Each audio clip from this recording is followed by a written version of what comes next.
Hi అండి. Bachelors కూడా ఈజీగా చేసుకునే టమాటో మసాలా పులుసు రైస్లో కలుపుకొని తింటుంటే ఎంత రైస్ తింటున్నామో కూడా తెలియకుండా లాగించేస్తాము. అంత టేస్టీగా ఉంటుంది. దీనికోసం ఎర్రగా పండిన 1/2 కేజీ టమోటాలు కట్ చేశాను.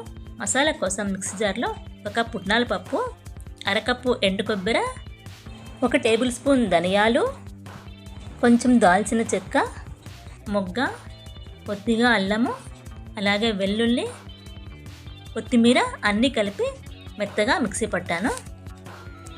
ఆయిల్ వేడి చేసి 2 టేబుల్ స్పూన్లు ఆయిల్ వేసి ఆవాలు జీలకర్ర వేసి వేగాక కరివేపాకు టమోటా ముక్కలు వేసి మూత పెట్టి 6-7 నిమిషాల పాటు మగ్గించాలి. ఇప్పుడు టమోటా మెత్తపడి దగ్గర పడింది కదా. ఇప్పుడు మిక్సీ పట్టుకున్న పొడి వేసి బాగా కలుపుతూ 2-3 నిమిషాల పాటు పచ్చివాసన పోయే వరకు ఫ్రై చేయాలి.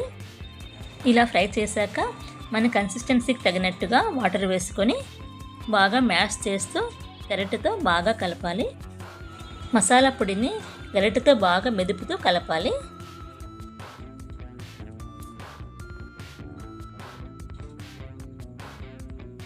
ఇలాగ మరుగుతున్నప్పుడు కొంచెం పసుపు, తగినంత ఉప్పు, 2 స్పూన్ల కారం పొడి,